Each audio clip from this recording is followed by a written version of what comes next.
afternoon, viewers and listeners from Nigeria, across Africa, and around the world. My name is Smart Mado Ajaja. I am the convener of Open Nigeria and Africa Unite and the anchor of Nigeria Now at Matters Arising at ONN. Yes, you're listening to me from Houston, Texas. It's a bright summer day here. Beautiful. The temperature is good. Everything is cooling down, as opposed to what it was a few months ago into August when it was terribly hot. So I hope you guys are doing well and are having a great weekend. Without much ado, we have a very important personality here with us today, Dr. Uwa Onyioha Osimiri. Yes, a great Nigerian patriot, a global citizen, and an advocate for women good and progress. I won't waste a lot of time by bringing her to you. So Dr. Onyoha, please introduce yourself to our audience, our growing audience. They have grown. We have grown bigger than we were at the time you first came here. So we are looking Thank- forward to a phenomenal encounter today, like it was in Oh, the past. Yes. Thank you very much.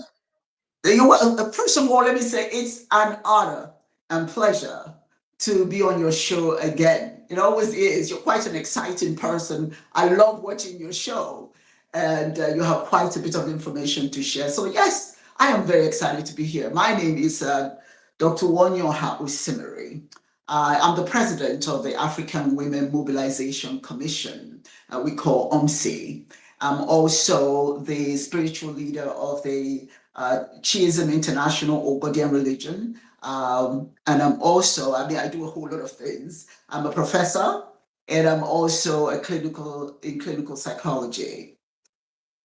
Now, I don't want to make this all about me in terms of the Actors Guild.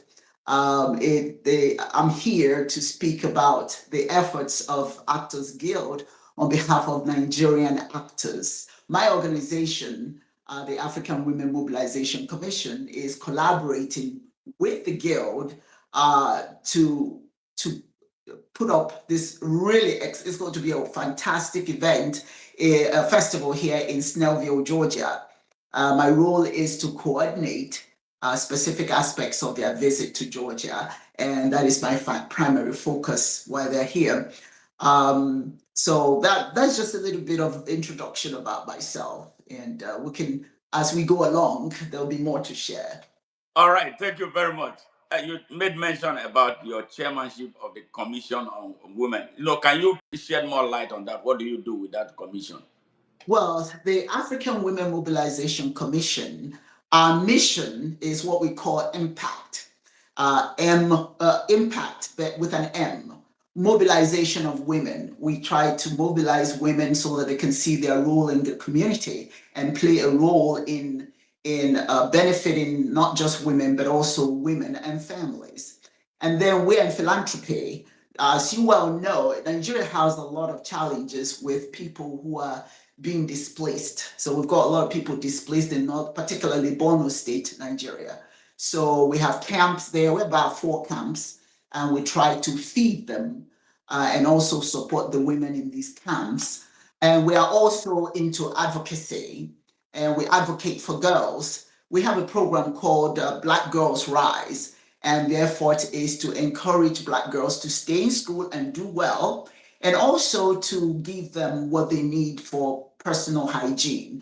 It's really quite embarrassing. I don't like to go into all the details, but I think it's really embarrassing that a lot of our girls don't have access to what they need to care for themselves during their cycle. So our goal is to provide them with sanitary napkins and again, help them to stay in school. We have an event in October, both here in the United States and in Nigeria, the Black Girls Rise, October the 25th here in America, and October the 23rd in Nigeria.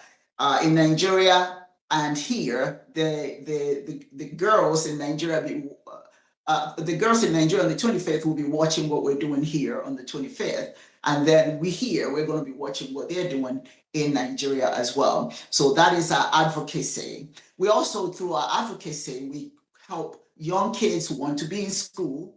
We help pay for their tuition, their uniforms, whatever they need to help them stay in school. So we've got several children that we are sponsoring. And to me, that's quite one of the most exciting things that we do, is to support these kids. Then culture, and because of the cultural component of what we're doing, that is why we're involved with the Guild to promote African culture. Then last but not least, we have training. We train women in various aspects of what it means to be in business, and also what they need themselves to fund their businesses. So it's called Impact. That's basically what we do. Now, I'm excited about one of our programs. It hasn't taken off yet, but it's in the works. And that is the support, empower girls through STEM education, is going to be here. Now, once we have it all completed here, then we're going to go to Nigeria and set up this same thing. We're training girls in STEM. They live in this environment that's going to be science-based, right? It's actually, they're called, what is it? I've drawn a blank right now, but this, the community is going to be constructed like domes. They are like, the housing is like domes where the girls are going to learn, thermal domes, and they're going to have, they live there, and then they're going to have classes, and they're going to have people coming from different universities and colleges that will be teaching them all different aspects of science. And they'll also be involved in agriculture. They'll learn agriculture. They'll learn how to work on AI. They learn all aspects of science is going to be there. You know, the girls. The interesting thing is that we're not charging them. We're not going to charge them to live there. We have a program that we're excited about, and that program is going to help to fund it. Is the STEM coins. They're meme coins that we use. Okay, that was going to be my next question. Funding. Yeah. Okay. Yeah, that's going to be the STEM sheet coins. Those are going to be used to fund it, so that a lot of these girls actually are coming out of either from disturbed homes, you know, or they are aging out of foster care. So these are girls who are really in need, but who are interested in the sciences. So we want to make that opportunity available to them. Now, when they graduate, we're not going to send them away. We have to wait till they actually get a job before they can move on. You know, so these girls range from ages 18 to 21. Yeah. Wow. Awesome job. Marvelous. It's exciting. And then we want to take that to Nigeria too. It is exciting. Wow. Yeah, great job right there. So what is the criteria for qualification to be able to get into this program of yours? Well, about 80% of the participants here in the United States, they have to be aging out of foster care. You know what happens to them when they age out of foster care? A lot of them end up in the streets, you know. Some of them, if they're lucky, they continue, because I know in some states you have to be 21, right, before you're mandated to leave. But some of them at 18, you have to leave. So our goal is to find those kids, working with organizations that take care of children in foster care, right? So that when these girls start to age out, we get them. That's one of the criteria. Then the other 20% is for young girls in the community who are interested in science, but perhaps the family environment doesn't allow them, you know, to have that opportunity. So we screen them. But the most important thing is that they have to certainly be interested in academics, because to be in science, you have to be interested in academics. But most importantly, they must be interested.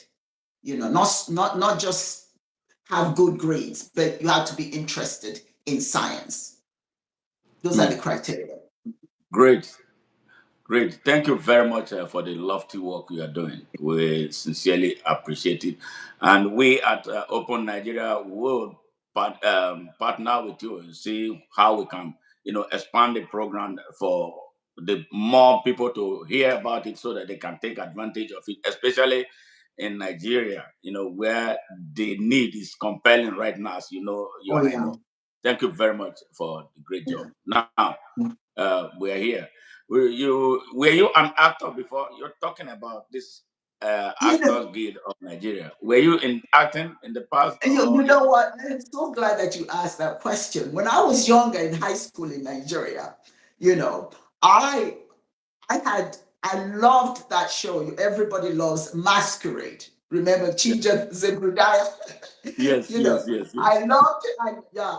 So I was, was so interested in acting. So that, well, when I was in high school, I thought, oh, this is probably something I would like to do, and singing and all of that sort of thing. I used to be known as the little Miss Makiba. You know Miriam Makiba? I used to be yes, known yes, as yes, the yes, little Miss Makiba. So we were part of this organization called the Churches Club, right? Where yes. where we would sing every Saturday. Miriam Molu, this African American lady, was responsible for that show. And so anyway, so I was into being in public. I enjoyed the singing and I enjoyed acting. So I was given an opportunity to act as a young lady who just came back from England at that time, and I enjoyed it tremendously. As a matter of fact, I thought that would be my calling, but I ended up going to the sciences when I left. So, but I know one thing, that many people are excited about Nollywood. Certainly, you know that here, Nollywood is quite It's popular here. expansive. Yes, no, yeah. Very, very, very, very, very, very popular. And Yes. but the actors in Nigeria are so good, but the whole idea now is to expand, you know, instead of them being just in Nigeria, but to perform internationally, to have an opportunity to perform internationally. When I was approached, it was I have one of my nephews is an actor as well. I'm pretty good at that, and they call Ben. Ben, they call him the coach. Okay, Mm. and Iremu is his last name, but they call him the coach. So he had approached me about the guild, and told me they would be giving me a call. I was quite excited because I love a lot of those actors, and I said absolutely. So when they contacted me, knowing that my nephew was an actor as well and a producer, and my interest in what happens to the Nigerian actors, the guild contacted me, and I said absolutely, I'd be more than excited to be a part of it. Particularly having my organization, because we're very much involved in culture. Yes. And I would love to be a part of whatever it is that promotes African culture. You know me, everything African Of is course. me. My parents should have named me Africa, as much as I love Africa. So yes, and that's how I got involved with them. And of course, I've been in touch with them, and I have a show coming up on Sunday, next Saturday, that I Yes. will be interviewing the president and several actors. It's going to be quite exciting. So yeah, Wow. that's what I Well, I'm got going to have to into. join. Yes. Yeah. Wow. Hey, DOC, thank you very much for joining us. Would you mind letting us know where you are joining us from?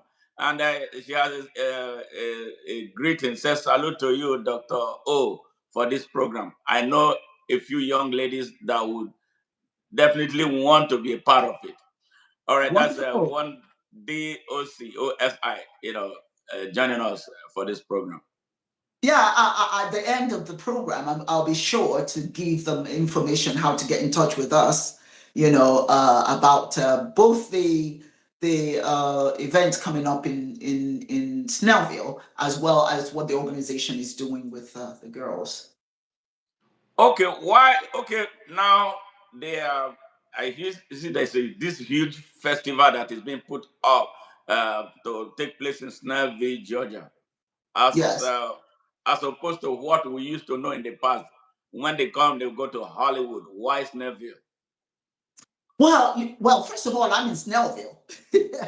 Okay, makes it a whole lot easier for me to coordinate a lot of things because I'm very much steeped in the African American community here in Atlanta, and so it's a good place to do it. Now that's not to say that they haven't done it. They've been in um, California. Yes. Recently, actually, they've been in California. They've been in Miami, Florida. They travel quite a bit. So, Okay. but because of my participation, you know, this place was a logical place to have it because of the exposure I could give the organization here. And what are they trying to do? I think it's important to state what they're actually trying to achieve. This festival is going to be groundbreaking, particularly in this part of the United States. And the whole idea is to celebrate Nollywood's achievements. That's very important. People know Nollywood is doing well and all, but they're not very, very familiar with the achievements, of Nollywood, both at home and here in the United States. I mean, globally, in the United States and globally. So what we're trying to do, or what the Guild is trying to do, is to foster a global creative collaboration, and also to create some form of cultural diplomacy, of which, in my capacity, I'm going to be playing a role. So this particular festival is going to bring together stakeholders from across the globe, different people from different places. I mean, many people have been invited. And so to showcase Nollywood's strength, the potential of what Nollywood can do, and facilitate some, the cultural exchange, and also expose the Guild to economic potential, okay, from here, and also expose the United States to the Nigerian film industry and what they can do in Nigeria. And of course, what we can do here in the United States. Wow, that's exciting. So a date has been set for this festival to happen, right? Yes, the event is going to be the 21st of September through November the 20, not September, I'm sorry, the 21st of November through November 23rd. Okay, now I'm not particularly involved in all aspects of the festival. That for instance, the 21st, somebody else is involved in that because that's when they are going to visit. You're familiar with Tyler Perry. That is the goal. The objective is for them to go and visit the studios there, and learn about how, what he does. Production. There'll be a tours of the production center over there, and there'll be like a meet and greet sort of thing with members, of the studios there at Tyler Perry's, and of course discussions about casting, pipelines, co-production opportunities, those sort of things. That's the first day, and of course they'll have a photo opportunity with Tyler Perry. Interviews and content creation, and of course the media, all of that, because my hands are full as I'm preparing for the other 2 days. So then you have the second day. It's going to be focused on workshops and seminars. So you have you have some Nigerian stars right here in the United States who many of us don't even know they live here. So some of them are going to be a part of the workshop, and then there's going to be actors screen a show reel. That's the word. Screening. Okay, so some of the things that they've been doing in Nollywood is going to be screened. Okay, it's going to be showcased. So, and then there'll be exchange of ideas, branding and repositioning, and also letting them know how to audition for international productions. Um, so it's supposed to be about 54 people, key people are going to be at that particular workshop, and you're going to have agents, will be there, to talk to the actors. And it'll be in the evening, there'll be a little mixer, wine and all that sort of thing. Wow, wow. Yeah, It's becoming that'll be the more second day. interesting. That's the second day. Then the third day is the cocktail and award night. Wow. This is the culmination of the event. So we're going to have a cocktail reception. We're going to have a red carpet entry. We're going to treat them like kings and queens. We're going to Great. have media booths. We're going to have media booths. We're going to have industry guests. We're going to have in some performances. We're going to have musicians there. We're going to have drummers. African drummers will be there. That's exciting because we want to kind of let it be known that the African American community also celebrates African culture. So that's going to be on display. We're going to have recognize some of the actors and contributors, in different categories. International Rising Star. There's going to be an award for the International Rising Star. I don't know who that will be, so I can't share that.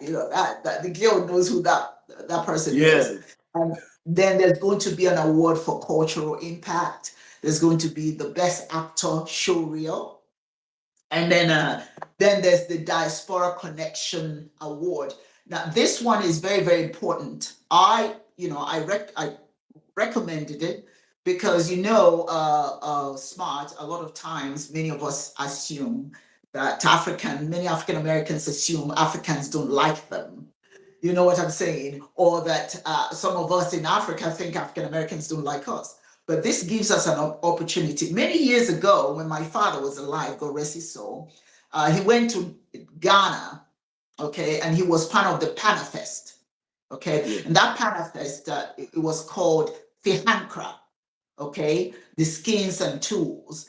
And what it was the kings from Nigeria, chiefs from Nigeria and kings from the Ashanti Hennies from Ghana came to the United States, okay, on an apology tour, okay? And what they did was to let African Americans know that whatever role we played in the slave trade and all of that, right? That they're here to apologize for it. Because not to argue who did what. Do you understand? Whatever role we may have played, we just want to bury the hatchet because we've got to work together. We have to be a unit. We cannot be separated. Unity is important. And so we cannot waste time wondering, you did this to me, you didn't do that. When my father was alive, if any one of us in the family fought with each other, he would say, Akadali, do this. That's it. Let's not fight. Let us clasp our fingers together. And when you cannot break hands that are clasped together. So we need to come together. So on that day, we are going to be honoring African Americans through the Pan-African Federalist Movement will be there. So we are going to honor them on behalf of Black America, okay? Us Nigerians on behalf, they will represent African Americans, and so we're going to honor African Americans through them. That's going to be a beautiful ceremony. And they're going to be attending from different parts of the United States. It's going to be quite a moving event, and anybody who can get there should get there. And of course, then you have the International Patrons and Matrons Award, of which yours truly is the International Matron for the United States. Are you excited about that, right? I'm excited. I'm excited in any way that I can. Smart, one of the things that when I watch these Nollywood movies with intention. I really want to know what is the message that we are communicating. Because if you have that kind of platform, you should be able to tell a story, that people can take with them, even though they know it's not real. You know what I'm saying? But sometimes what you project, people internalize. And real or not real, they internalize it, right? And sometimes they act on it. So one of the things that I'm hoping that will become really, really important is how we, through Nollywood, portray the African culture, African people. Very positive. I mean, we're not perfect, so I'm not asking for perfection, and I'm sure Nigerians are not asking for perfection, but we certainly say, if you've got that platform, use it to make us look good, because there's good in us, Absolutely. So those are some of the things that we are looking to promote. Hopefully they'll be promoted as well, obviously.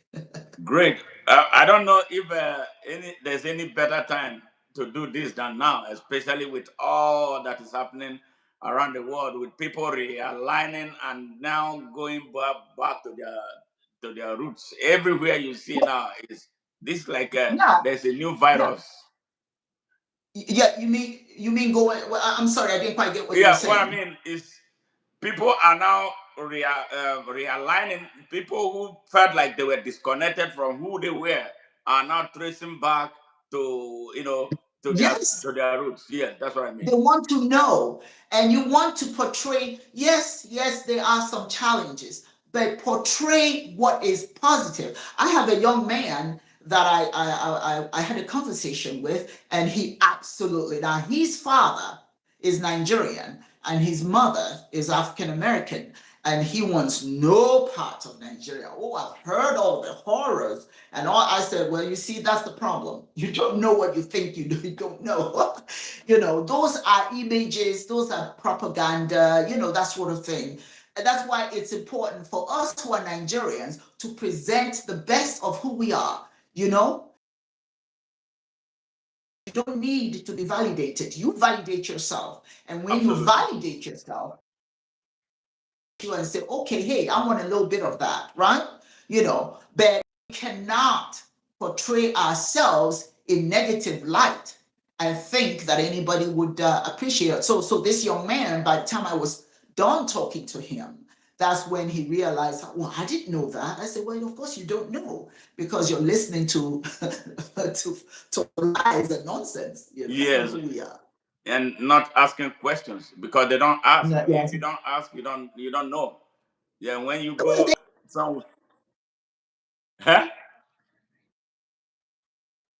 To go online and find out what you want to find out. So nobody really should be in the dark. You Absolutely, know what I'm saying? absolutely. Yeah. Wow. That is a big event being put together right there. That is a tsunami of events. It's going to accomplish a lot of things. The exposure to the Nigerian actors to this client will be a huge boost, and then the cultural exchange that will take place, and plus the connection, with Yes. intention of uh, uh, building a new bridge of understanding between us and the people here is Yeah. phenomenal. I look forward to seeing that. I think I'm going to be making up my mind to be part of I to be hope you traveling to come. Atlanta soon. I hope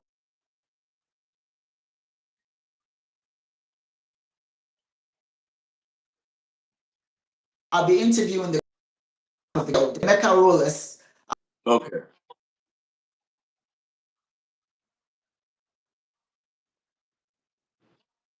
And I hear some of those names, but I can't put uh, I don't know them in person. Yes.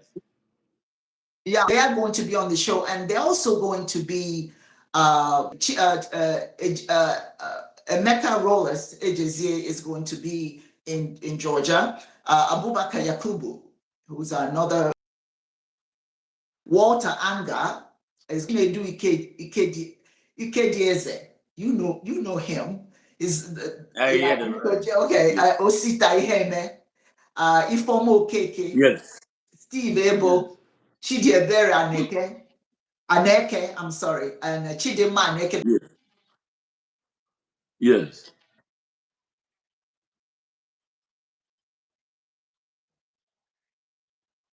and many that have not even been listed. They're all trying to get. So it's going to be heavily attended, Wow. okay, by our staff, and I think they deserve to be This is an opportunity to meet them and give them, honor them and give them some kind of celebrate their celebrity status, if you will. They do that here, so why don't we do it to our own? Yeah. We should. We should. Wow. Wow. Yes. So going back to the planning and you being in the thick of action, what operational Yeah. strategies have you put, to help pull off a great event that will lead to a permanent recognition of these people so they can be playing on the global stage?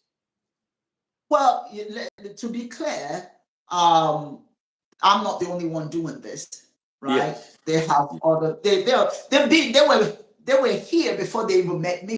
So they are coordinators doing a whole lot of things, a whole lot of things. So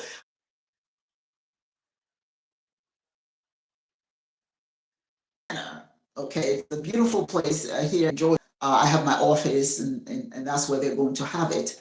And then, and then we are also going to, for my part is to coordinate the cultural events that's going to be held here. So everybody has their own things to do. For my part, is the entertainment, the cultural advocacy, the networking opportunities during that day, and also to welcome some talent that they too will meet, So that's those are, and then of course coordinate the event. Many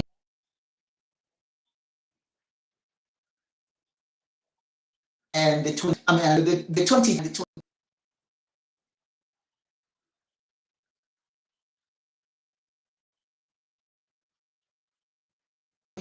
people in the community very interested in the program and who are going to be there. So we've got tentacles everywhere. We tap into all those people. And then there are people in the public relations. We have the media is going to be involved. We're going to have some interviews by some of the local newspapers and television. So the word is going to be put out. I'm just a little part of it. Okay. Yeah. I don't know if you are little. I don't know. I know, knowing you, I don't believe that you are. Yeah, anyway, let's leave it like that. But we know who you are and what you do and what you are used to doing. So, Yeah. listeners from Nigeria, across Africa, and around the world will be listening to Dr. Uwa Onyioha Osimiri talking about what is about to happen in Atlanta, Georgia, United States. The Actors Guild of Nigeria swooping on the city of Snellville. So if you're a Nigerian listening to me, you better start preparing to be part of the great event that is going to take place there. And if you are joining us for the very first time, please kindly subscribe to our channel and hit the notification button so that when we come with historic things like this, you'll be one of the very first to be notified. We appreciate you always. Now, going back to your organization, what you do for young women here in the United States and Nigeria. Somebody just sent me a message on WhatsApp, Yeah. about how they can get involved with, supporting your mission. So, is there any way what how you can address that question? Yes. Yeah, yeah. First of all, let me reiterate something I said earlier. I was kind of trying to remember, but it's the buildings that the girls will be staying in are monolithic domes. You've seen a monolithic domes. Yeah, that's what will be constructed. Right now, we're trying to get all the necessary paperwork. But in the meantime, we're looking to buy a hotel. Okay, that's because the monolithic domes will be constructed from scratch, So while we're waiting for a lot of paperwork to come from Department of Commerce and get it's kind of slowing that aspect of it down a little bit, the building, the construction, So we're waiting for the necessary approvals to come through. But we don't wait. So we are starting the program by getting an actual that accommodates everything that we want, except it's not to be monolithic. It'll be a nice hotel where the girls can live in, and it's going to be very protected. So we're looking at a particular one right now that's going to be used for that. If somebody is interested in joining OMSI in any manner, we're always looking for volunteers. I always say that, if you want to join OMSI, you can join as a member or you can join as a volunteer. And if you go to our website, AWMC awmcglobal.org. Everything you want to know is there. Everything you want to know about this, the educational opportunity, everything you want to know about STEM sheet, the STEM sheet coins. As a matter of fact, we have a website, stemsheet.org, and it tells you how that works.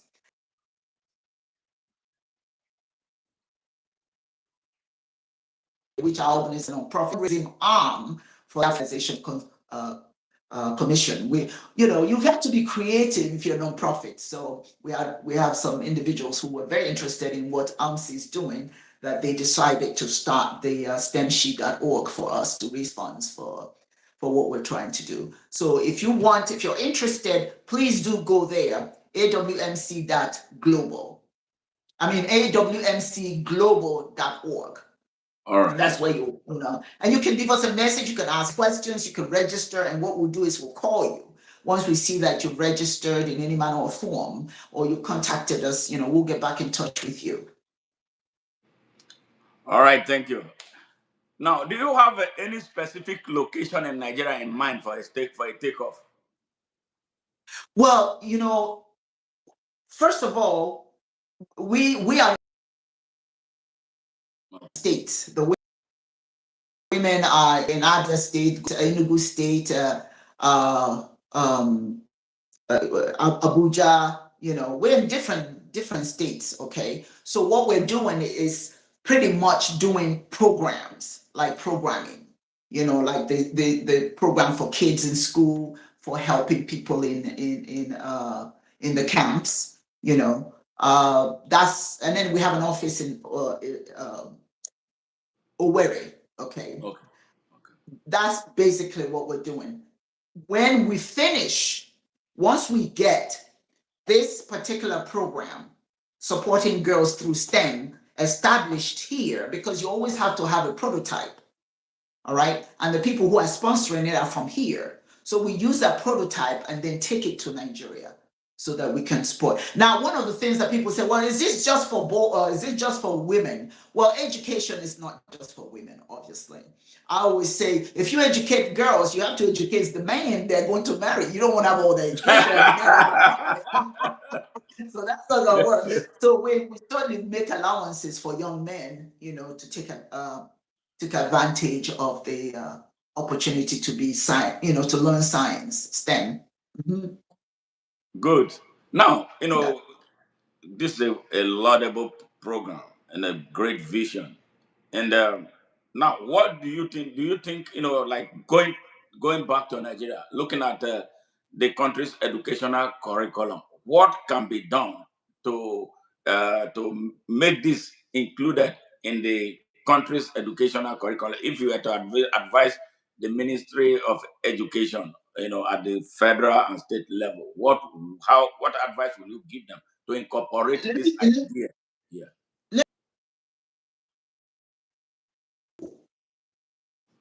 In the hands of is the mind of the oppressed. Yes. All right. It's not how much cars you have. It's not how rich you are. It's none of that. It's your mind. And a school is supposed to be where you cultivate and nurture the mind. Well, one of the things that's missing, and I'm going to be honest about that, is that our schools are teaching our children how to think as Eurocentric as possible. Do you understand what I'm saying? Yeah. So it's the miseducation of African children. When I watch some of the programs and we see who can speak the best English, who can do this, who can do that. And I'm saying these children come from a rich culture and we're not making that a priority for them. The schools that we're talking about doing is going to be focused on African language, and culture. You're going to learn science through Igbo language. You're going to learn what you have to learn through the native language. And you're going to learn how to learn. Our kids need to learn how to learn in Igbo as Igbos, not as mini Europeans. Because I've run into a lot of times when I go to Nigeria, I run into our children who can speak Igbo and their parents are proud that they can't. That's a tragedy. It is a tragedy. So whatever I do in Nigeria, if I do it in Yoruba land, it's going to be focused on Yoruba culture. If I do it in Igbo land, it has to be focused on Igbo culture. Our children need to know who they are. They need to appreciate it.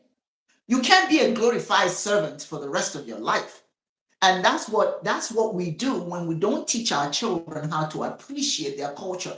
And you see, a child who appreciates their culture, right? It carries over in their interpersonal relationships in the world, how they see themselves. Now, sometimes we brag about the fact that our children, they're the most educated. But whose education? Whose education? So if I were to advise the schools in Nigeria, make the culture of the people paramount,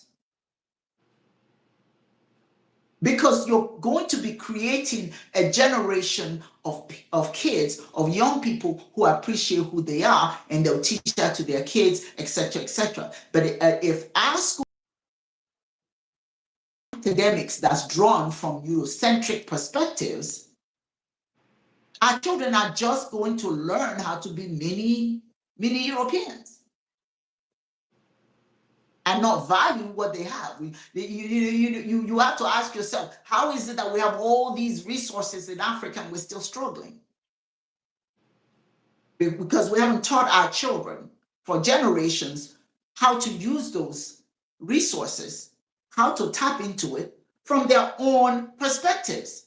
Because we cede it to foreigners to teach us how to mine our own resources. So that you wonder why do a lot of people leave Nigeria? A lot of kids leave Nigeria because they're not taught about how important it is to let their culture become their reality, manifest into reality. And the schools, to me, are quite frankly the worst. The worst. Trust me, I'm an educator. And I've seen the damage done to our children. And I've lost you. Oh, there you go. I lost you for a moment there. Yeah, okay. It's okay. So you see, my thing has always been, if you encourage children to appreciate who they are through your educational curriculum, you have people who are more intent in building their communities. But if you don't do that, they're more intent in leaving their communities. That's it for me. That's the truth. Absolutely. Absolutely. You know, I asked this question for a specific reason because yesterday somebody raised an issue with an inscription on the Nigerian Army's logo. Yeah. There's an Arabic inscription on it. Somebody was asking a question why it is there. I tell you, that debate is raging. And some people are angry because even though they are not Arabs, they are supposed to be Africans. They are saying that it has every justification to be there. In fact, one of them threatened me. I said, "This is the problem that we have. We are Africans. Why has Africa become a center for driving European and Arabic nationalism?" So that's a raging debate. You know, what is the meaning of the Arabic inscription? I don't know it. I can't read Arabic. I can read English. Sadly, because that was the language of those who oppressed us and forced us their way, educated us the wrong way. I am not a European, and I'm never going to stand and be defending European nationalism. But the people on the other side don't see it. It's very offensive whenever we raise a question like this. So I believe it's part of the education that we received, which is very, very wrong. You cannot complain about what people are doing to you when you allow them to do it to you. You cannot complain. How is it? Now, if you go to Middle East, you're not going to see anything written in Igbo or Yoruba or Hausa. No. No way. They value themselves, but they know how gullible, I'm sorry to say, that we are. They know they can capture us by feeding us garbage, and then before you know it, we become the persons promoting them. They don't even have to. They don't even have to continue. We just take over. We just do it for them. We are the only people that we are doing it for them now. Now we are advocating for them. We are the only people that people will come into our house, take our stuff, go outside and sell it back to us. And we think we got something new. This is how we operate. This is why they can do whatever they do. See, we have to now begin the process of building, we've got to look 10 years from now. Where would Nigeria be 10 years from now? Not today. What do we have in store for that little 10-year-old that in 10 years will be a 20-year-old? What do we have for that 20-year-old in 10 years will be a 30-year-old? It is our responsibility to train our children to value, because Nigeria is not poor. Nigeria is not poor. We may have bad leadership in some corners, but Nigeria is definitely not poor. The only thing is that we are asleep. We're sleeping. We're sleeping at the wheel. We don't educate we don't teach our children our language.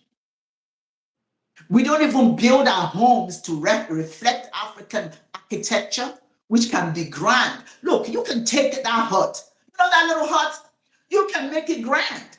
Look at South Africa. Everything that we do, that we take from Oyibo, many they took from us. But because they sold it back to us, we think, we've got something. No, the more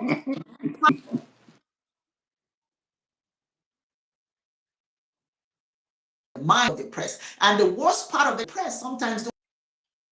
Yes. The press will fight you. They'll fight you as you're trying to tell them what the oppression is or who the oppressors are. They will fight you. They throw stones at you and call you everything outside of it. Anyway, but but the good news is that a lot of our young people are waking up. A lot of our young people are waking up. I always applaud, because some of them don't, and then there's some of them. Now, can I say this, Smart? Us elders. Yes. Us elders have to be held accountable for what's going on in our homeland. We have to be held accountable when our children don't know what's going on, who they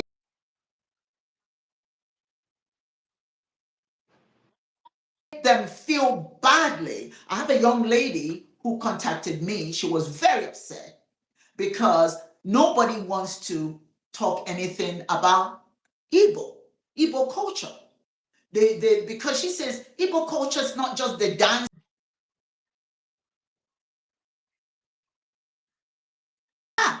They want you this aspect of it, or anything that they call blasphemy. That's it. It's over. Yet, we as Igbo people, rich spiritual culture, rich culture in every aspect of who we are, but we refuse to tap into it. We glorify other people, and somehow we get upset when they put us down. You know, in Igbo, we say, if onye na chok out, if onye na chok off, what you seek, so shall you find. Yes. What is it you're seeking? If you want a nation, look at what Burkina Faso is doing. Yes. Look at what Burkina Faso, turning everything around. I was watching the other day, they're not paying these people. They are the citizens building the roads, not China, nobody, the people. They cleaned Burkina Faso, the people. And the children have to wear African clothing to school. The teachers have to wear African clothing to teach the children. Representation is everything. Representation is everything. Yes. The children need to see themselves in their teachers. They need to see themselves in mom and dad proudly dressed in African clothing. They need to see themselves when mom and dad are speaking the language to them and not be embarrassed. I saw a woman in Umuahia. I will never forget this experience. These beautiful little children were speaking English. So I just asked, and I have nothing against English because we need to learn the language, for God's sake. You know, different languages is cool. It's cool. So I saw her with her children. I said, oh, such beautiful kids. But they were speaking in Igbo, but they were speaking in, English. So I said, Hanasuku Igbo. She said, madam, no, they don't speak that thing. They don't speak that thing. Are they Igbo kids? I said, are they Igbo kids? She says, yeah, they're Igbo kids. So what thing are you talking about? You don't speak that Their language is a thing? No, they don't speak it. I said, do you speak it? She said, yes, ma'am. So how come your children can't speak Igbo? Do you know Igbo? Is your husband an Igbo man? Yes. But your children don't speak Igbo. So we adults need to evaluate what role we are playing in the whole scheme of things. Nigeria is a beautiful country. The people are the ones that are struggling to make it that. We can disagree in different things, but I believe it's the people that make a nation. It's the people. It's the people. When all is said and done, the people are the ones who make the nation what it is. Yes. The people, the nation, the leaders, all of that. The leaders are part of the people. You know, they're the ones who can make it a worthy country or not.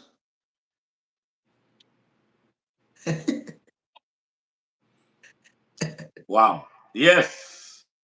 Yes. Any country that refuses to educate its people in the direction of who they are, we continue to struggle.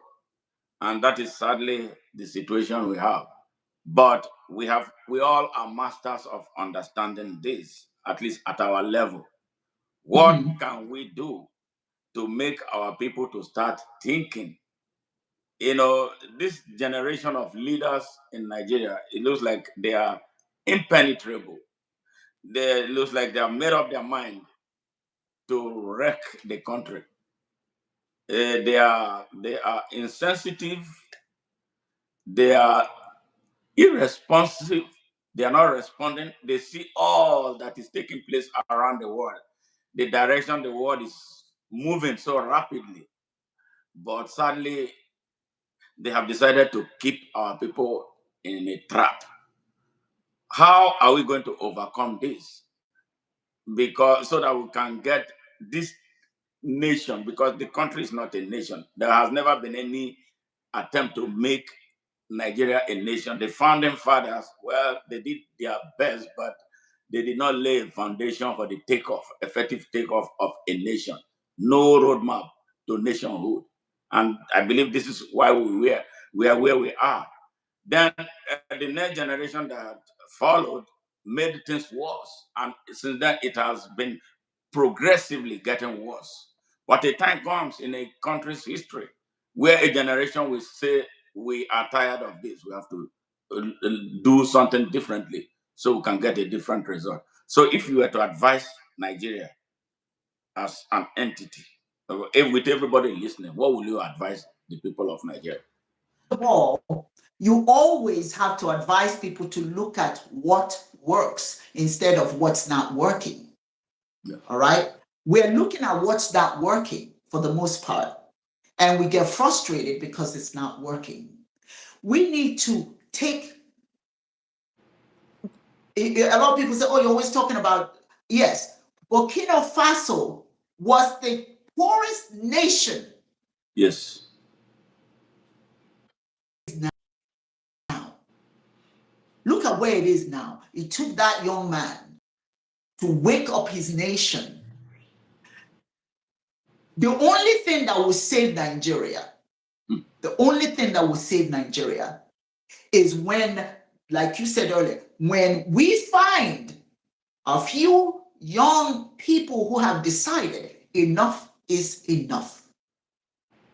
And they have studied what works and then expose that to the citizenry. First of all, we have to have unity. Nigeria has no unity, right? You can't talk about coming together. Let me, and the distinction between Nigeria and Burkina Faso is Burkina Faso, they've been through so much hell, excuse the expression, now they want things to change. So now they are unified because it's about the country.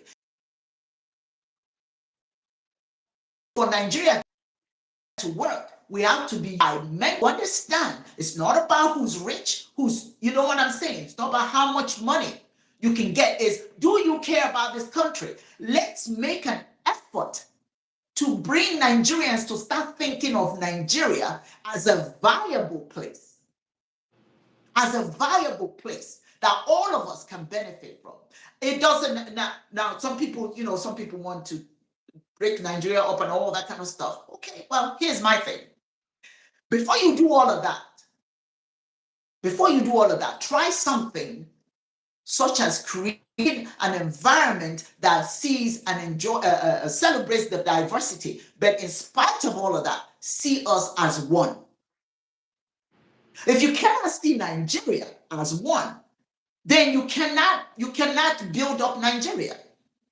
That means you are considering different parts becoming different things or different nations. But if you're thinking about Nigeria as a country, then Nigerians must advocate for that country in spite of their tribal differences.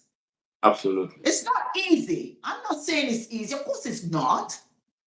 But you have to ask yourself, what I said it earlier, if you're not talking for what you seek social, you find, what is it you want? Do you want one Nigeria? Do you want a functional country? If you do, then we're going to have to put aside our tribalism. Because remember, before we were divided as different parts of Nigeria, we were one. The Igbos went to Yoruba land, Yoruba came to Igbo land, we worked and traded with each other. We saw each other as one people.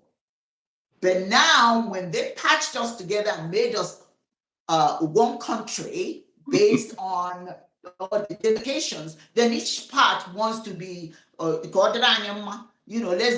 it be good for us, let it not be good for them. But you're not thinking about Nigeria.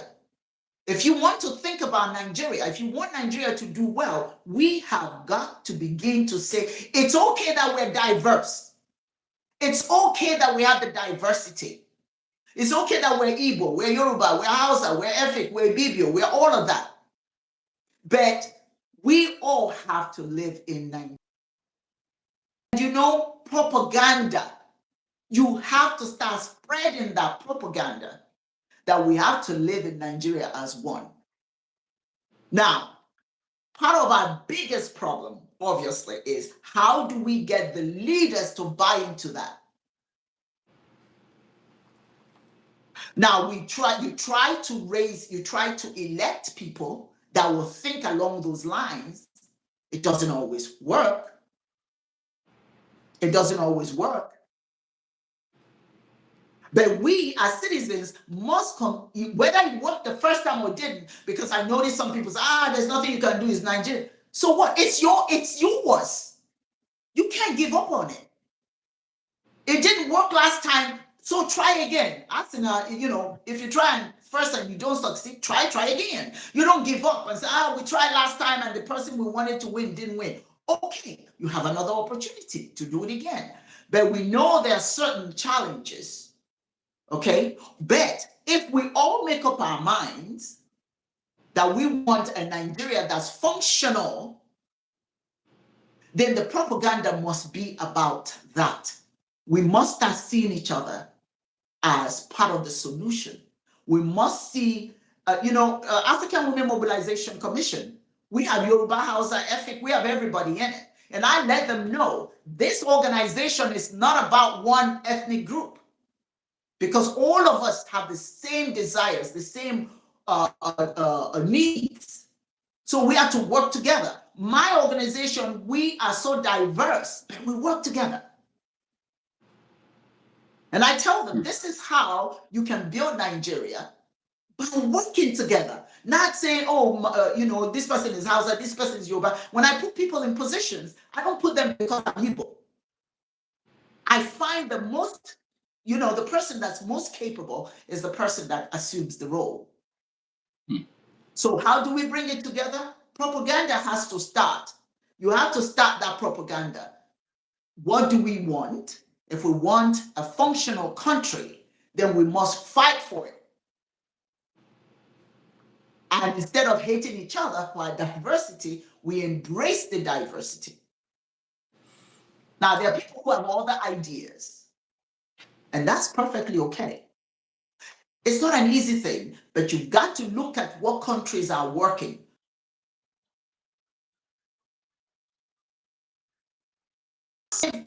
Horrible ethnic cleansing war, did they not? But look at Rwanda today. Look at Rwanda. Look at Uganda. Look at these countries. So we in Nigeria, we have to look at those countries and learn how are they doing it. How can we apply that in Nigeria? Because Nigeria is very wealthy.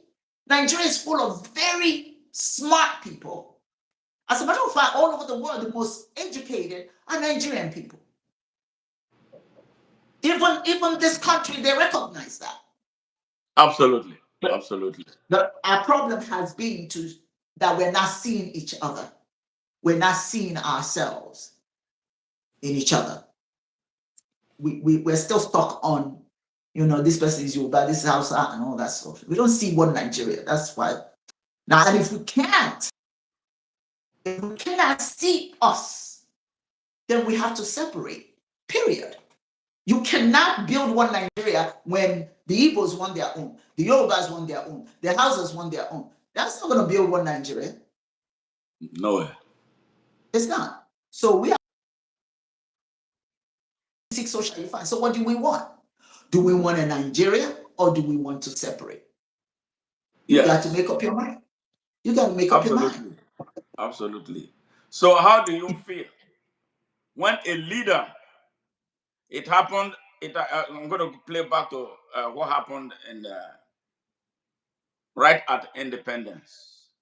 As part, it's a shock to some people, but we have to, in order to become desensitized, you have to continue to receive the same shock until the shock doesn't mean anything anymore. But enough to inspire you to start thinking alternatively. At independence, a Nigerian leader, I think I should play it so that we'll hear. So I won't be quoting him. It will be something that everybody will hear, and everybody who aspires to lead Nigeria or any country, because we have people from other countries, listening to this conversation.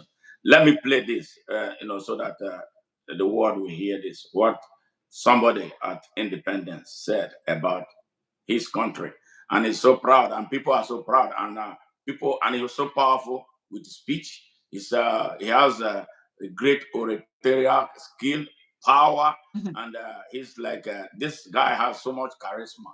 He put out that language, that message on day one of Nigeria. In my own way, I always tell people that this man was the one who fired the shot that killed Nigeria right on day one. Nigeria was shot in the brain on day one. But we are at that point where we must hear this message and do something with it. So either we stop wasting our time building what is not Mm-hmm. going to be possible, or everybody goes his way. But I don't want to Mm-hmm. be in a Nigeria where anybody will be threatening me all the time. Because look at my forearm here. I was a victim. Kano, Oh dear. 1991. I lost my friend. They killed him in my presence. Oh, They came with a dagger to want to kill me. So I oh took this. dear. I took the dagger with this, and then took the Oh dagger my from the goodness. guy. That was all I knew until I found myself in another location entirely with dead bodies around me. And I am in my country. I feel troubled a lot of times, every time, and something that you think is coming to an end, they will continue to grow worse. I feel sad that in the 21st century, even as recent as a few months ago, some people are Mm-hmm. telling Igbos to leave and return to their home in their own country. So why we want Nigeria? But Mm-hmm. I don't want to get angry. Let me play this so you hear this. I'm sure, I don't know if you have heard it before. Uh, if you have not heard it, it will be something new, something that we have to worry about. And this was a statement Amado Bello made at Independence. Right on day one, a BBC reporter was interviewing him. The guy was bewildered with his responses. Great. The man, they say, is a great leader. Listen. One thing I've noticed, Premier, while I've been here, is that Northerners seem to have, I might almost call it obsession about the Igbos. Could you perhaps explain that to me? Well, the Igbos are more or less the type of people whose desire is mainly to dominate everybody. If they go to a village, to a town, they want to monopolize everything in that area. If you put them in a labor camp as a laborer, within a year they will try to emerge as headman of that camp, and so on. Well, in the past, our people were not alive to their responsibilities, because you can see from our northernization policy that in 1952, when I came here, there weren't 10 northerners in our civil service here. And I tried to have it northernized, and now all important posts are being held by northerners. Is this policy of filling all key posts in the north solely with northerners and not with other Nigerians a temporary or permanent one? In actual fact, what it is a northerner first. If you can't get a northerner, then we take an expatriate like yourself on contract. If we can't, then we can employ another Nigerian, but on contract too. This is going to be permanent, I should say, as far as I can foresee, because it will be rather dangerous to see the number of boys we are now turning from all our learning institutions coming out with having no work to do.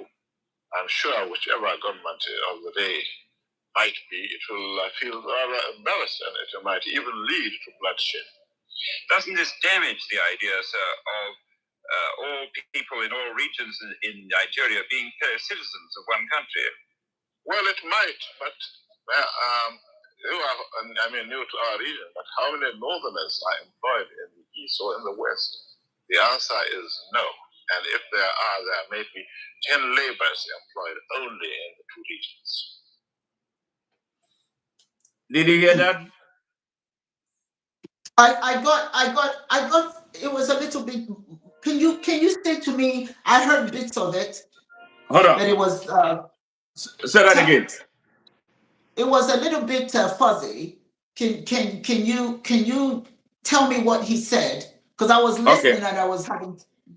What he said at Independence was about the Igbos, that the Igbos have this domineering spirit. If you put them in a I got labor camp, that. I you put got them in a that. labor camp, within 1 year, they will aspire to be the head men.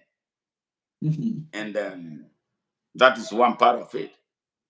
And then he said that when he came in 1952, that there were not enough Northerners occupying positions in the North. So he brought this Northernization policy to address that. And the BBC interviewer asked him, doesn't this policy, this discriminatory policy, how are you going to apply this in a supposed one Nigeria? His response was that he could see that not going away in the foreseeable future. That when there is need for the employment of more hands, they will first of all employ expatriates, mean he will employ a white man ahead of a citizen of Nigeria because of where he or she comes from. Then if they cannot find an expatriate, they will hire a Nigerian, but on a contract basis. All right? And then the man went further to ask him, you are doing this in the north. What do you expect other state regions in the country to do? He asked him how many northerners were those regions employing. And so the question now is, what is the basis of one Nigeria? Right there at the independence was when this man said, you heard what he speak. He was educated in the UK. You saw the good English he was speaking. All right, but the mind, what he went to learn in the UK did not impact his mind. He never was, but they call him a nationalist. How would you see Ahmadu Bello as a nationalist? You remember what I said earlier? Yes. What kind of education are we getting? We're not. Any education that's not focused on doing the right thing by the country is no education at all. Okay, the fact that there weren't enough Northerners to hold positions, it's based on survival, so to speak, trying to ensure that his clan, if I may use that expression, or his tribe survives, But I don't think that concept that he started with, all right, has proved itself to be beneficial. Obviously. No, it has not. genocide. Because, it has torn Nigeria apart. Yes. Because the concept was never one Nigeria. As as the focus was not one Nigeria. How can you Nigeria if only a few benefit? So that mindset has got to be changed. If you cannot see first of all, if the Igbos are very creative, it's good for us. It's good for the country because they use their ingenuity, their creativity to build up the nation. But if that's what you hate them for, then you wonder why they take their geniuses, these geniuses leave the country because they don't see what's in it for them. That's why I asked the question, can we put aside the ethnocentrism, if I may use that expression, and see Nigeria? That is the right name. Nigeria, you're going to have to put that aside. Anybody I say, if you're making soup, you need every ingredient to make that soup. Nigeria has a lot of talent. Some of us are good at one thing. Some Nigerians are good at another. If the Igbos are very creative, that's no reason for you to ensure that they don't progress. Instead, you have a good leader who want to tap into that power.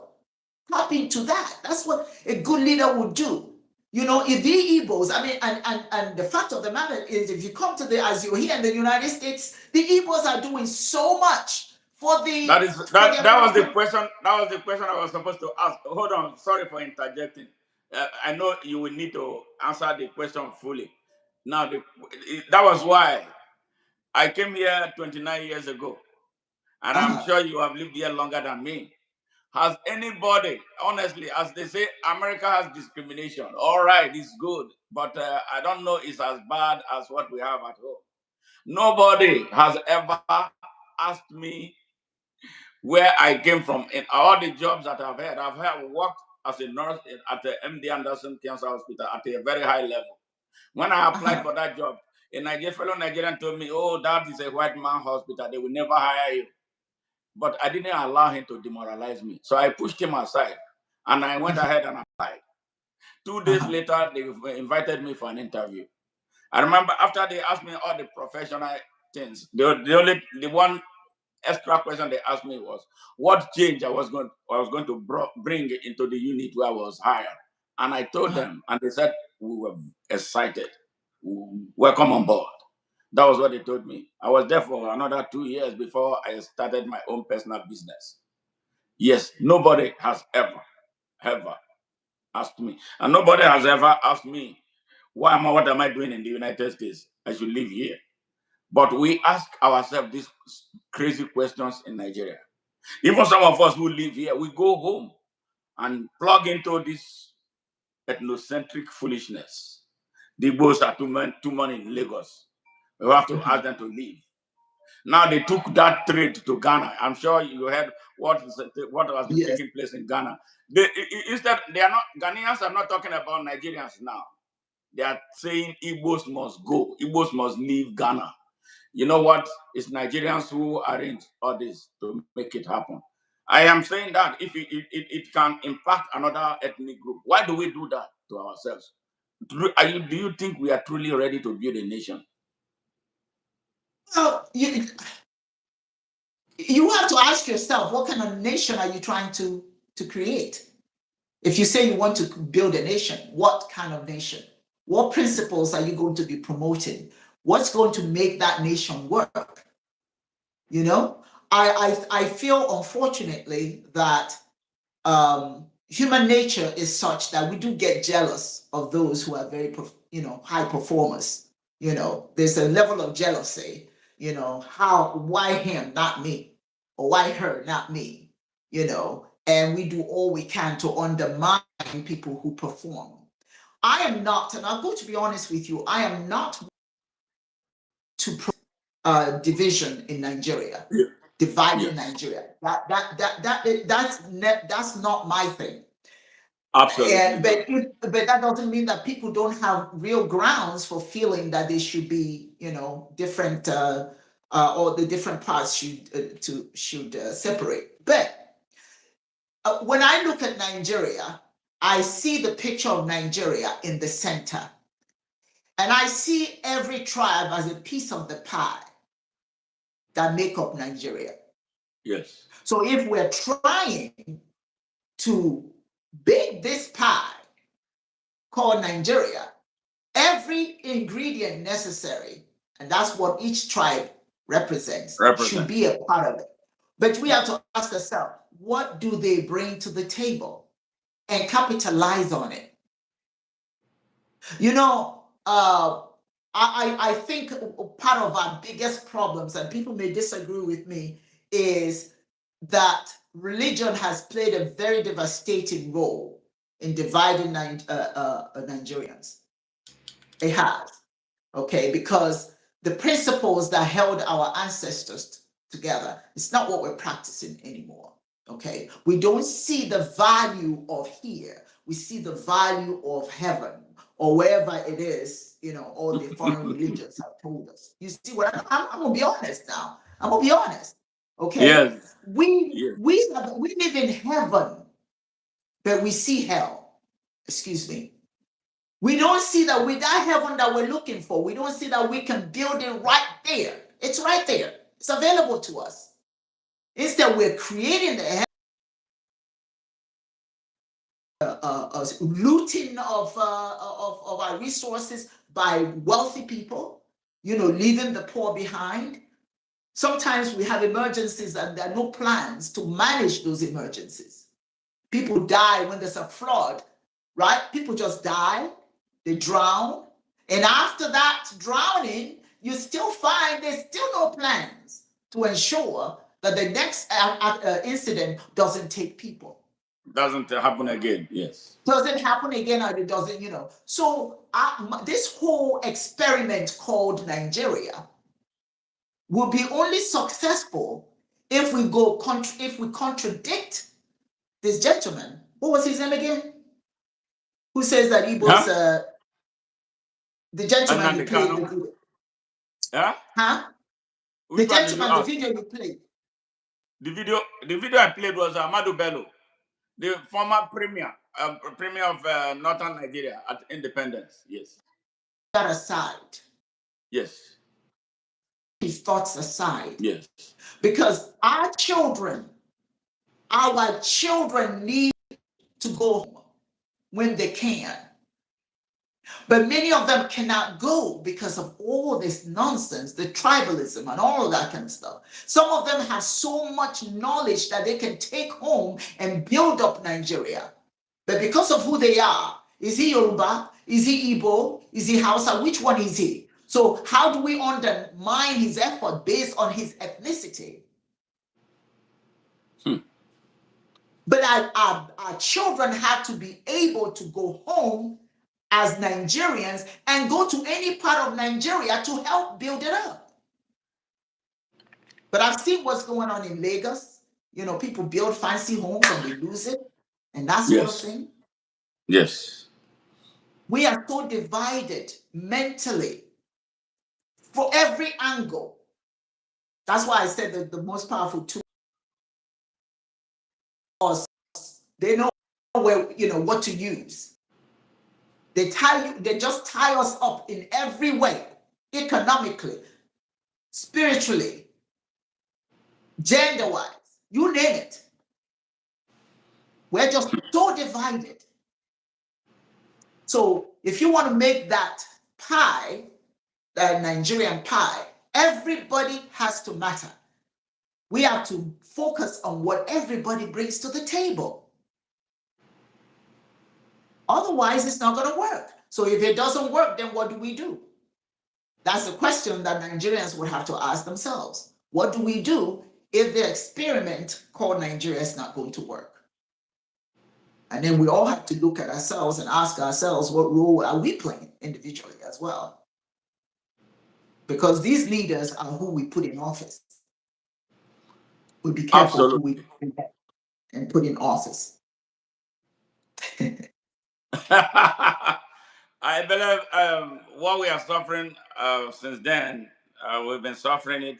We had an unavoidable genocide that they tell us is civil war. You know, that wasn't a civil war. It was a determination by some people who manipulated the country to jump on a race that did absolutely nothing. And at the end, they destroyed over 6 million of them. And then what is left? It might interest you to hear that as we speak, the University of Nigeria and Soka, the engineering department, chemical engineering department, has remained closed since then, since their war was over. It has remained closed. They never reopened it. All the other little mushroom universities have departments of chemical engineering. Whose responsibility is it to open it? Who are they waiting for? I don't know. It's supposed to be the responsibility because they are still afraid that the people will recreate another war and use that department to make bombs. Yeah, but nobody, all the things that led to that crisis have remained unaddressed, even as we speak. Here we come, it's all about leadership, like you said. A country, Buhari, in his towards the end of his tenure, he described the southeast of Nigeria as a dot in a circle with no escape. You heard it. Why should the president say that of his country, where the whole country is supposed to be his constituency? I think we are suffering from a serious leadership crisis. But how do they emerge? They emerge because of what we, the people, put in place. So we are suffering it. And since then, nothing is going to change until the people of Nigeria make up their mind what they really want. That's it. What do you want? And again, my brother, let's be clear. Yes. Working in Nigeria really cannot work. Yes. it is up to Nigerians to ask themselves that question. Listen, if you have give up your hand and say, what can we do? You may have to have dialogue with the leadership. You may have to ask for dialogue. Read what happened in Burkina Faso. The people actually talked to the leadership.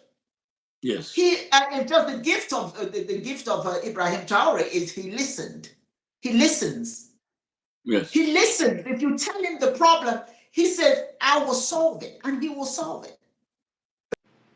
That the only way Burkina Faso will find itself is to be responsible for it, for itself, and not look to others. When I go home, I stand on the road and I look and see, like, we act like we don't know where to buy Aziza. We don't know where to buy broom. You can scream at the man in Aso Rock, or you can scream at the people on the block that throw trash everywhere, that will not pick up a broom and sweep and keep their own street clean. Clean, yeah.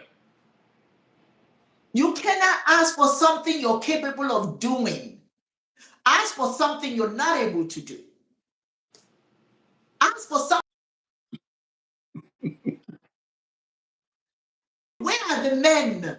Where are the women? Come together on your own block. Start piece by piece. Have conversation with each other. Look, this is what we want. This is what we want. Whatever we can produce, let's go see the governor.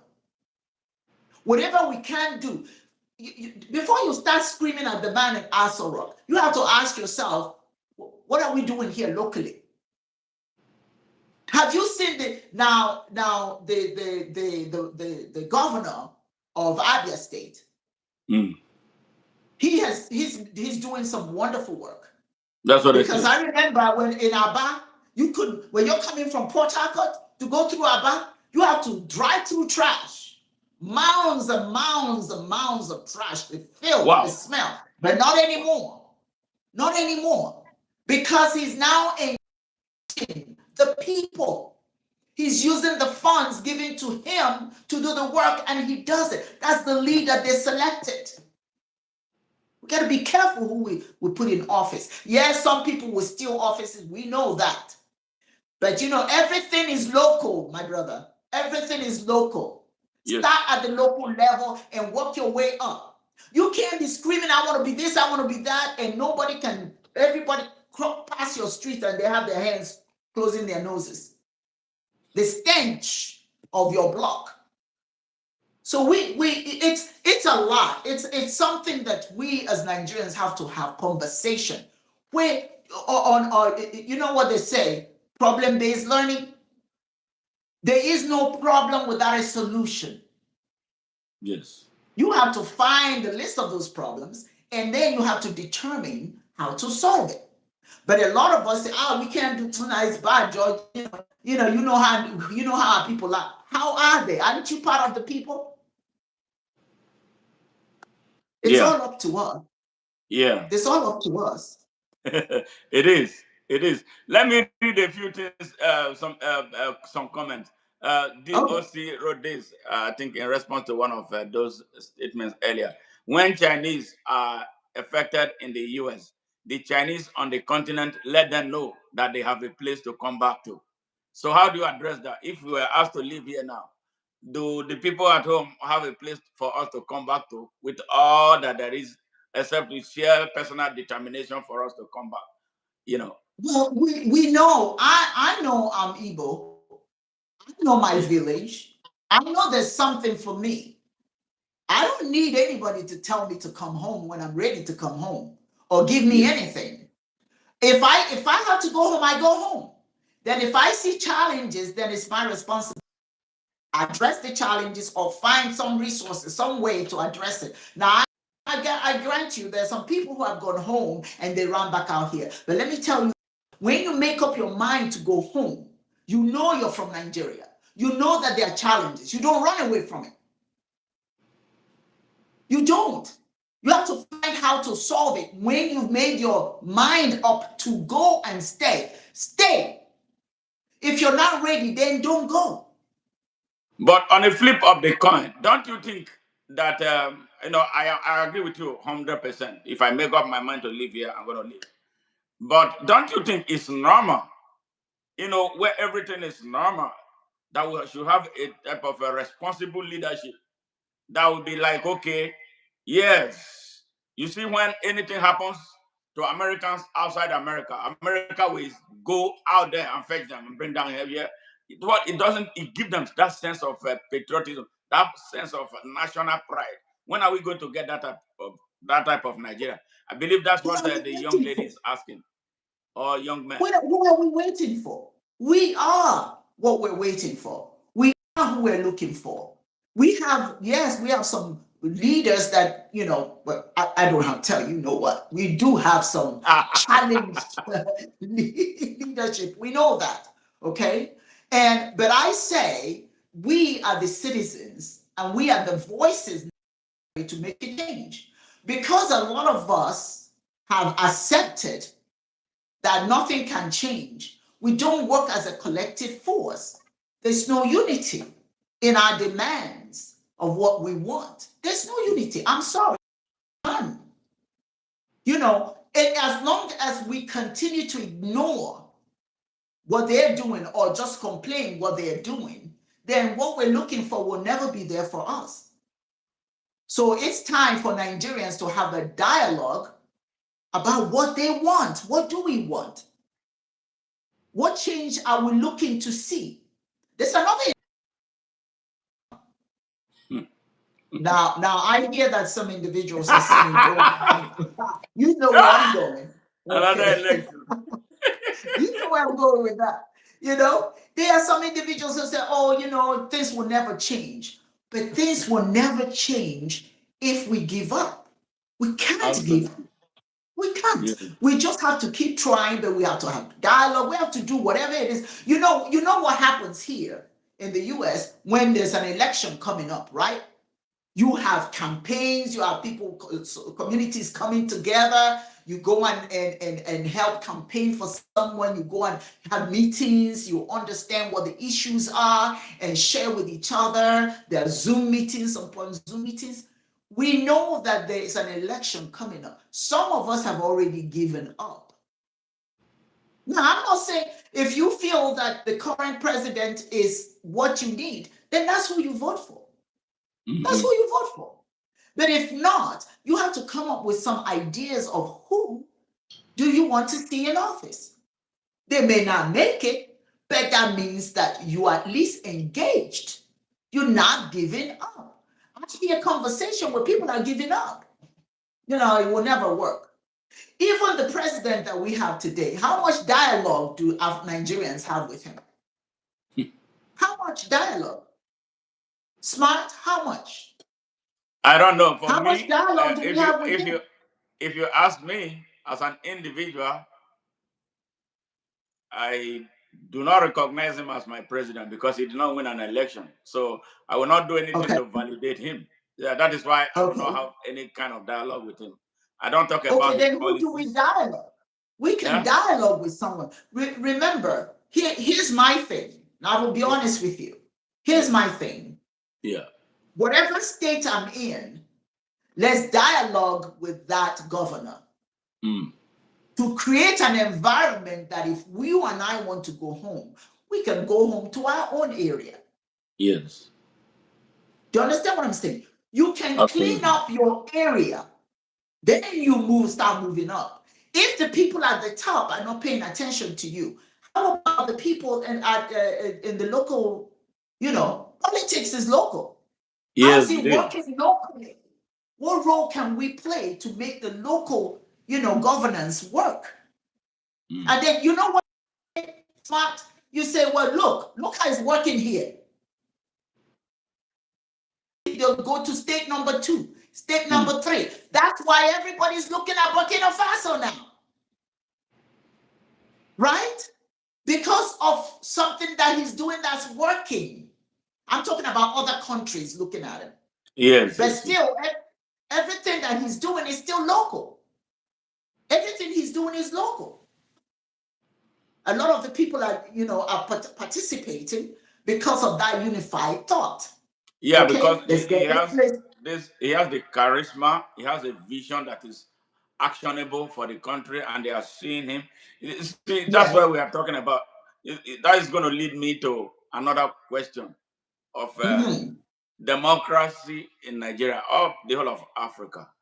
Do you think it's a model that we should follow, or we should tweak it to make it more organic or responsive to the yearnings and aspirations of our people? By way of saying, okay, let us, tailor our system, or if we like call it democracy, to jive with who we are and what we are as a people, so we can resonate. It can resonate with us. We can relate to it, and then maybe perhaps remove some of these clogs that we have had for a very long time. Truly, it's not working. Well, democracy, you're right, has not worked for us. At least the way that it's practiced, the way because it's not fashioned after African governance. Yes. It's still Eurocentric. We're trying to apply something that doesn't even work for them. So you ask yourself, well, what do we do? What system do we use? Africans had their own system, the age grade system of governance.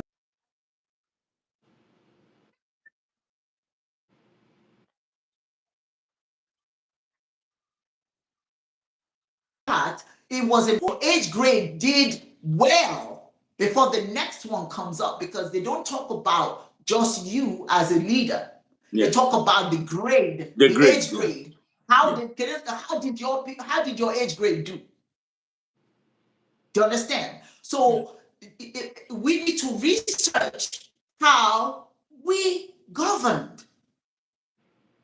We didn't govern by ballot box. The ballot box system of governance is, it is corrupt.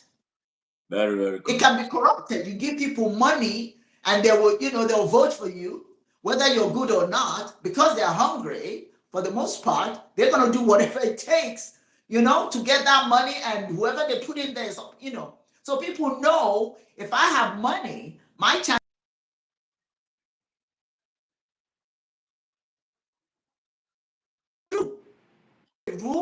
has rules, and you don't want your age grade to look bad, right? So you guys, whatever the mores, whatever the laws of the community is, that's what you carry out. The age grade system of governance worked for our people way in the past. There's a book written by Uwa Onyioha. It's called Age Grade System of Governance. Okay, and it took a lot of years of research to see how we governed. We governed according to age group, and that age group is responsible for whatever the laws and the mores of the community is. And then when it's the next time for the next group to come, the next group emulates what the first age grade did. And the age grade that's leaving wants to make sure that their reputation is good because they did a good job. They, not me. They. It's a collective way of leadership. Collectively, we rule. But our focus is on the well-being of the people. What's good for the people is going to be reflected on us when we leave, on our age group. So you don't have one person trying to be almighty. You don't have one person trying to take money and put it in their pocket, because it's the age group that's responsible for the leadership. Then they leave. When I was in my village, once a child turns 10, he has to be a part of an age group. It's mandatory. Absolutely. So you have to go and learn how to be a leader. He learns all the leadership traits, all the leadership requirements, so that because turns 25, that's when his age group will become the leaders of the community. And it But we've worked. abandoned all of that. Huh? And it What worked. did you say? Yes, it worked. I said, and it worked. Yes, it did. But we've abandoned all of that. We've abandoned all of that. Now we're looking for ballot box democracy, you know, yes, which I grew up in that era. I grew up in that era. There were times we built homes for members of our community. The community would come yes, together. We were doing it in turns. Or if after building one house, we go and build the next person's house who does not have a house. All he needs to do is show us where to dig the soil. We dig the soil, we mix it, we did everything at no cost to him. At yes, no cost. The only time he spent money is when he's buying his roof and his doors and windows. That was all. yes, Yes. yeah. And it's important because now between the government and the tribes, you know, the government will do so much for this tribe and will not do for this tribe. So, like I said, everything is local. I think that the governance should definitely be local, region. One region, make sure that your region is. Do you remember? I'm sure you're younger than I am, but you're when we had East Central State. Yes, Remember when we had all of that? Yes. Okay. Governor. Yes. Yes, it was based on the different regions, and it was all actually it was competitive. It was competitive. Each state trying to outdo. So when I by age group system of government, it's all the local areas that you use such leadership trajectories, you know. But now, you know, instead of us focusing so much on the top tier, let's make sure that the governance in our own state, our own region as well. The Eastern region, right? The Eastern region is made up of how many states? Let's make sure that all those states are doing well. Then our people who are outside of the country can come home to any one of those states because they're doing well. That way, the focus is not on the national, but on our region.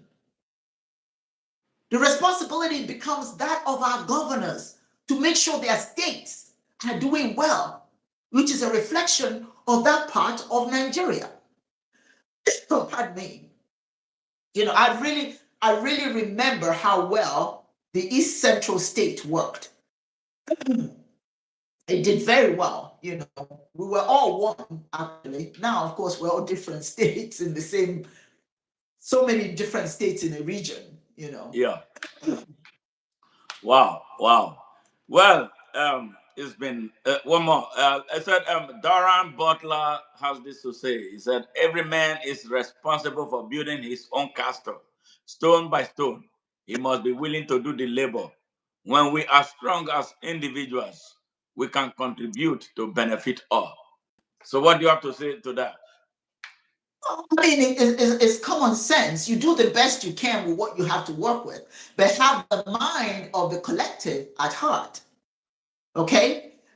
We certainly have to make sure that we're doing well in our own homes or whatever it is we're doing, you know, because as in Igbo language say, "Mmara ase ụlọ abụ ezi." You know, that means that, you know, goodness starts from within or within your home before it can go out in the community. So I agree with him. Each individual has to do the best that they can do within the confines of their home or community before we can actually go forward, you know, to build up some anywhere else. So I do agree with that. Great. Yeah, before we go, I have a question I would love you to weigh in. And the demand for women in Nigeria for 35% of political offices in Nigeria, maybe at the National Assembly and various assemblies down to the local local government councils. What do you think about that? Do you think it's a lofty idea? Would you want to be a part No, of it? well, because let's be honest, some people would disagree. Yeah, Women make the best leaders. That's a fact. absolutely. I'm not denying it. Let's remember who starts to The female leadership starts in the house. Absolutely. That's where they start to lead. Everybody who's become, now forget who started, and it's women. Women do it. If you look at Uganda, not Uganda, Rwanda. Rwanda Yes. has over 50% of the leadership are women, and look at how well they're doing. You see, because a lot of women think, whether you agree with me or not, this is a fact they put emotion into emotional patriotism. Yeah, I would that's say. right. That's right. They're very patriotic because they think Yes. in terms of what's good for. If I do My a good children, job, it's our good for my children. children. It's good for generations to come. We think as Absolutely. women, and women think that it's important for not all women now. Let's be clear. There's some that you can depend on, but for the most part, for the most part, female leaders lead with the heart.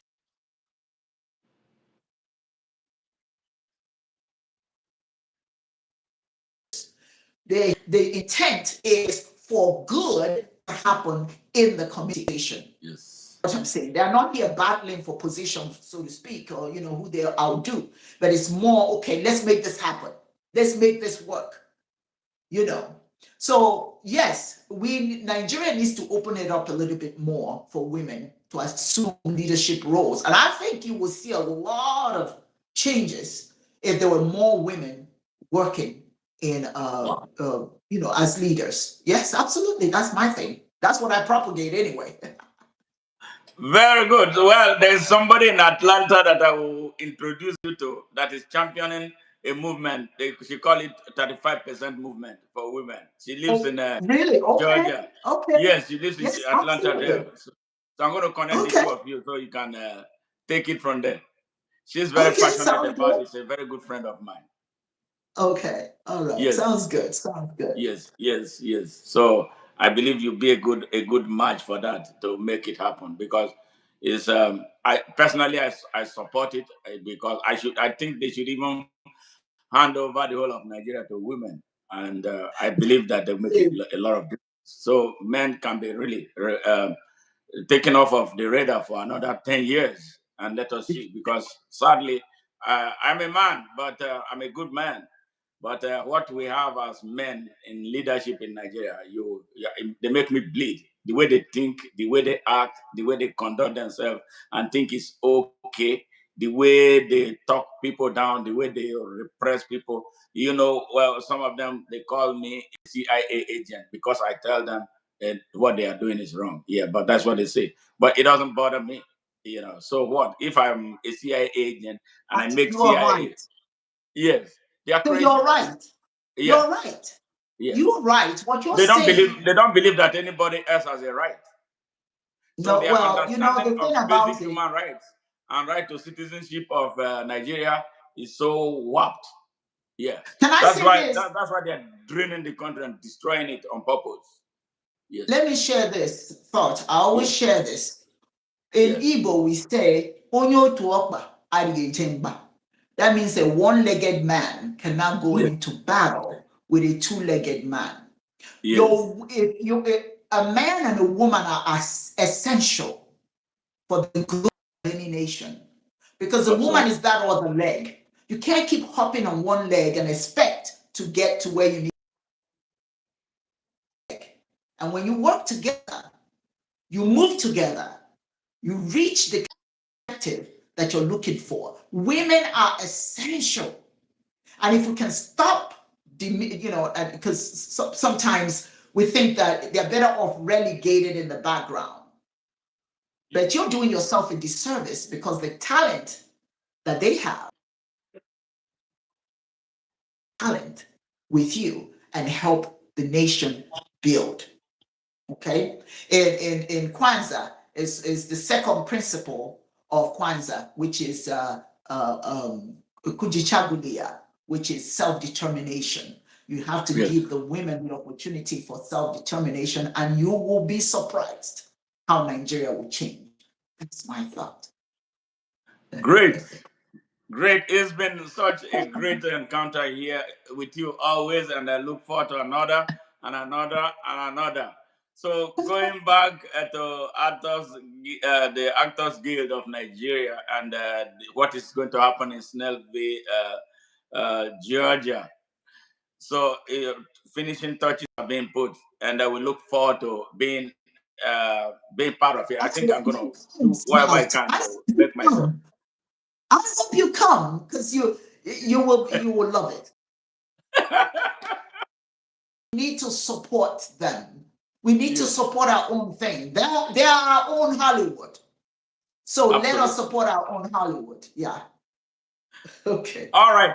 Now, final question before we wrap it up. We have a huge Nigerian diaspora population in the United States. Yes. Do you think we are doing enough to galvanize ourselves for anything that will be positive, bring about positive change in Nigeria? And if not, or what do you think we should do? Because I have an opinion, about how we conduct ourselves. That the people at home in Nigeria driving Nigeria downhill. I think they undermine us, and they have no respect for us as a group. Is it because we are not organizing ourselves? What do you think we should do to make our presence felt? And even if we are not running for anything, when we say that we are here, united and organized, we know what we want. What can we do to make this happen? Seriously. I think Nigerians in diaspora should have a Congress, okay? Nigerian Congress in America. And what is that Congress? All the different parts of Nigeria, okay, come to be a part of that Congress and have an annual, what should I call it? An annual conference. Where we talk where we talk about what we want to do in Nigeria. Because right now we're so segmented. There's so many different groups and all of that stuff. I haven't attended one event that has all of Nigerians at a conference discussing what to do in Nigeria. We have little people, I'm invited to this one and that one and that one. There's so many.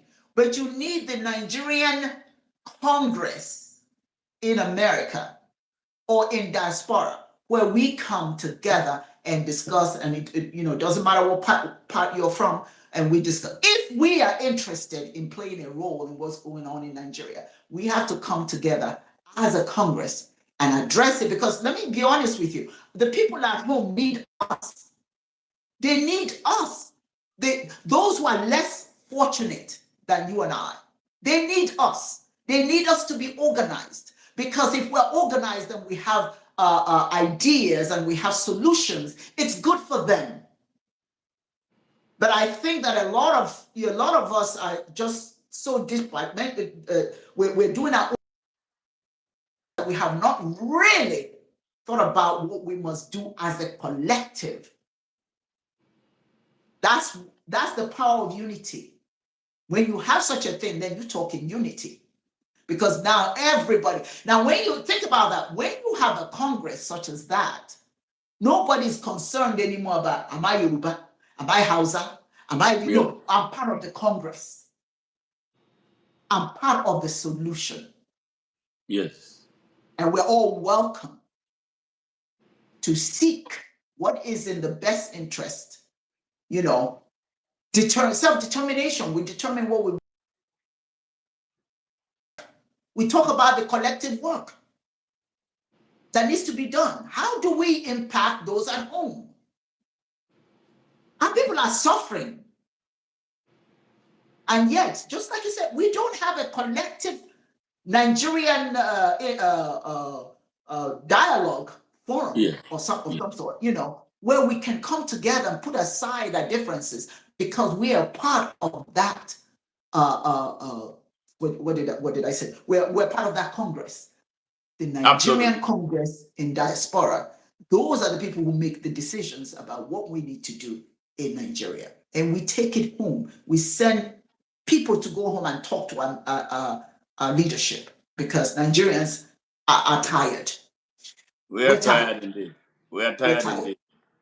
Hey, Dr. Uwa Onyioha Osimiri, thank you very much. It's been such a great pleasure, spending more than 2 hours here with you, and we can go on and on and on. But remember, we'll always have something to talk about. So it will be Absolutely. nice to see you back here in our station where we can talk some more about Nigeria, Africa, and the world. Yes. Thank you very much. Yes. We sincerely Thank and very you. deeply appreciate you, especially for your time that you put up, being here with us, at slightest, just very short notice. We appreciate you. And feel free, to invite me into any of your shows. I'll be more than happy to. Oh, I am going to. As a matter of fact, I want to. I want to do that. I want to invite you to be a guest on my show, the Okay. Tomorrow TV. All right? That'll be great. Absolutely. That'll be Okay. great. All right. Have a good Okay. day. Take care. Peace. Thank you. You as All right. Bye well. bye.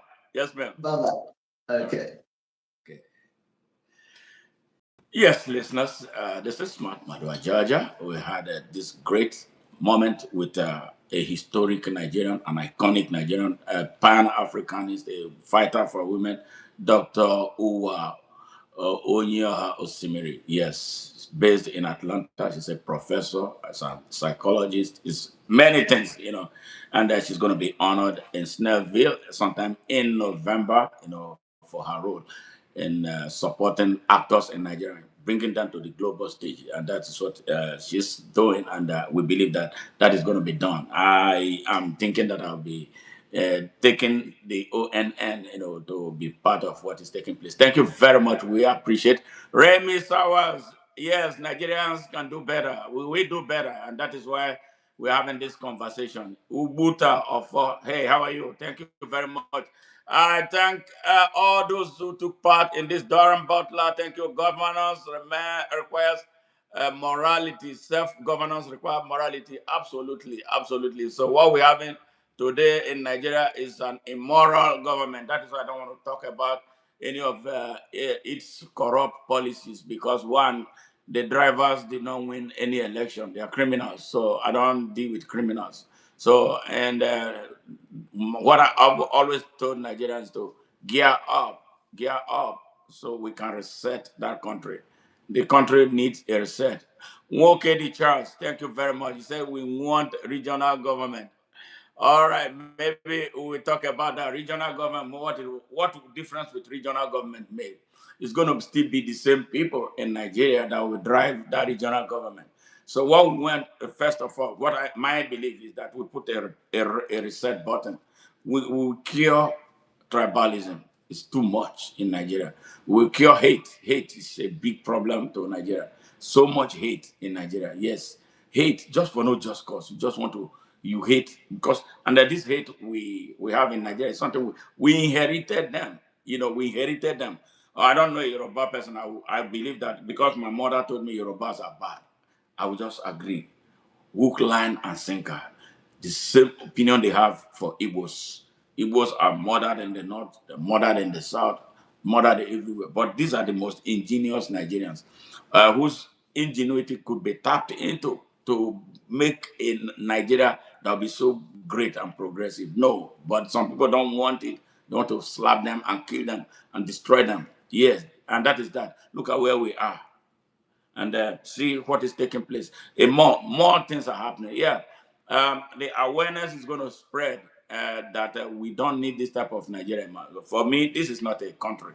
Seriously, that Nigeria is not a country, but we have to tolerate the country. For some, we love the entity, we love Nigeria, we love the diversity, but the engine of the country is gone.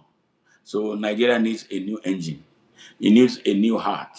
A country that is sensitive, responsive to the needs of its people. Yeah, that's what we need. A country that will be driven by the best, not by the worst. Yes, have you seen a country? Look at the history of Nigeria since 1960 to this. Has the best been the leaders? Yes, has the best been? Tell me, if you're a Nigerian, tell me one Nigerian leader that the whole of Nigeria would say, okay, we are going to die for him. Every country has it. Mandela, South Africa. When you go to South Africa, raise your finger and call Mandela. You see people rally around you. All right. In the United States, JF Kennedy have it. All right. And where else? Everywhere has it, but Nigeria. It tells you that something is not right with that country. So whatever it is that is not right, we have to destroy that thing. And we know what it is. All of us know. Some of us know we don't want to speak the truth because we are beneficiaries one way or the other, psychological beneficiary, not material beneficiary. You benefit because the people who are driving the evil are from your place. So you have that euphoria that everything is good, even when you are dying. So until we recognize the fact that we are all negatively impacted by the sorry state of Nigeria, we will not get the country of our dream. So it's a pleasure, having you guys here and having this great conversation. Dr. Doran Butler, thank you very much for your contribution. We appreciate sincerely, very honestly. DOC, thank you. Thank you very much for weighing in on a lot of the issues. All right, and for those who came for the very first time to our channel, please do us a favor, subscribe and click this notification button, and then support us by your membership because we do a lot to support causes in Nigeria and parts of Africa.